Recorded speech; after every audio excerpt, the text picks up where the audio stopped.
Atos 13. Havia na igreja de Antioquia profetas e mestres: Barnabé, Simeão por sobrenome Níger, Lúcio de Cirene, Manaém, colasso de Herodes, o tetrarca, e Saulo. E servindo eles ao Senhor e jejuando, disse o Espírito Santo: Separai-me agora, Barnabé e Saulo, para a obra que os tenho chamado. Então, jejuando e orando e impondo sobre eles as mãos, os despediram. Enviados, pois, pelo Espírito Santo, desceram a Seleucia e dali navegaram para Chipre. Chegados a Salamina, anunciavam a palavra de Deus nas sinagogas judaicas. Tinham também João como auxiliar.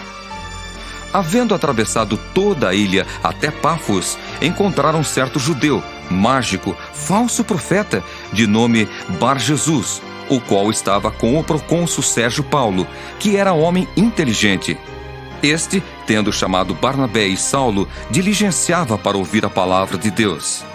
Mas opunha-se-lhes Elimas, o mágico, porque assim se interpreta o seu nome, procurando afastar da fé o procônsul. Todavia, Saulo, também chamado Paulo, cheio do Espírito Santo, fixando nele os olhos, disse: Ó filho do diabo, cheio de todo engano e de toda malícia, inimigo de toda a justiça, não cessarás de perverter os retos caminhos do Senhor? Pois agora, eis aí está sobre ti a mão do Senhor, e ficarás cego, não vendo o sol por algum tempo. No mesmo instante, caiu sobre ele névoa e escuridade, e andando à roda, procurava quem o guiasse pela mão. Então, o procônsul, vendo o que sucedera, creu, maravilhado com a doutrina do Senhor. E navegando de Pafos, Paulo e seus companheiros dirigiram-se a Perge da Panfilha. João, porém, apartando-se deles, voltou para Jerusalém. Mas eles, atravessando de Perge para Antioquia da Pisídia, indo num sábado à sinagoga, assentaram-se. Depois da leitura da lei e dos profetas, os chefes da sinagoga mandaram dizer-lhes: Irmãos, se tendes alguma palavra de exortação para o povo, dizei-a. Paulo, levantando-se e fazendo com a mão sinal de silêncio, disse: Varões israelitas, e vós outros que também temeis a Deus, ouvi! O Deus deste povo de Israel escolheu nossos pais e exaltou o povo durante sua peregrinação na terra do Egito, donde os tirou com braço poderoso, e suportou-lhes os maus costumes por cerca de 40 anos no deserto. E havendo destruído 7 nações na terra de Canaã, deu-lhes essa terra por herança, vencidos cerca de 450 anos. Depois disto, lhes deu juízes até o profeta Samuel. Então, eles pediram um rei, e Deus lhes deparou Saul, filho de Quis, da tribo de Benjamim, e isto pelo espaço de 40 anos. E tendo tirado a este, levantou-lhes o rei Davi, do qual também, dando testemunho, disse: Achei Davi, filho de Jessé, homem segundo o meu coração, que fará toda a minha vontade. Da descendência deste, conforme a promessa, trouxe Deus a Israel o Salvador, que é Jesus.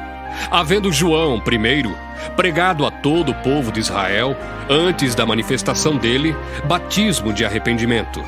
Mas, ao completar João a sua carreira, dizia: Não sou quem supondes, mas após mim vem aquele de cujos pés não sou digno de desatar as sandálias. Irmãos, descendência de Abraão, e vós outros os que temeis a Deus, a nós nos foi enviada a palavra desta salvação. Pois os que habitavam em Jerusalém e as suas autoridades, não conhecendo Jesus nem os ensinos dos profetas que se leem todos os sábados, quando o condenaram, cumpriram as profecias. E embora não achassem nenhuma causa de morte, pediram a Pilatos que ele fosse morto. Depois de cumprirem tudo o que a respeito dele estava escrito, tirando-o do madeiro, puseram-no em um túmulo. Mas Deus o ressuscitou dentre os mortos, e foi visto muitos dias pelos que com ele subiram da Galiléia para Jerusalém, os quais são agora as suas testemunhas perante o povo. Nós vos anunciamos o evangelho da promessa feita a nossos pais, como Deus a cumpriu plenamente a nós, seus filhos, ressuscitando a Jesus, como também está escrito no Salmo 2: Tu és meu filho, eu hoje te gerei. E que Deus o ressuscitou dentre os mortos, para que jamais voltasse à corrupção. Desta maneira o disse: E cumprirei a vosso favor as santas e fiéis promessas feitas a Davi. Por isso também diz em outro salmo: Não permitirás que o teu santo veja a corrupção.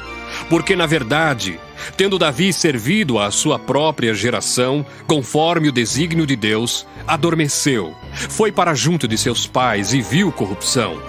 Porém, aquele a quem Deus ressuscitou não viu corrupção. Tomai, pois, irmãos, conhecimento de que se vos anuncia remissão de pecados por intermédio deste.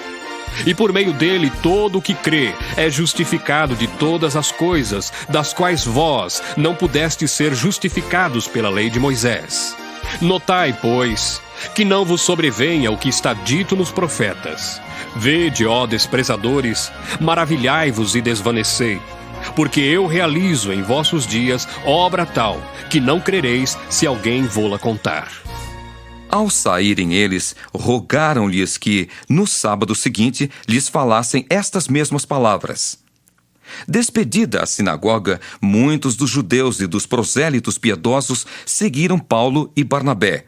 E estes, falando-lhes, os persuadiam a perseverar na graça de Deus. No sábado seguinte, afluiu quase toda a cidade para ouvir a palavra de Deus. Mas os judeus, vendo as multidões, tomaram-se de inveja e, blasfemando, contradiziam o que Paulo falava. Então Paulo e Barnabé, falando ousadamente, disseram: Cumpria que a vós outros, em primeiro lugar, fosse pregada a palavra de Deus. Mas, posto que a rejeitais e a vós mesmos vos julgais indignos da vida eterna, eis aí que nos volvemos para os gentios.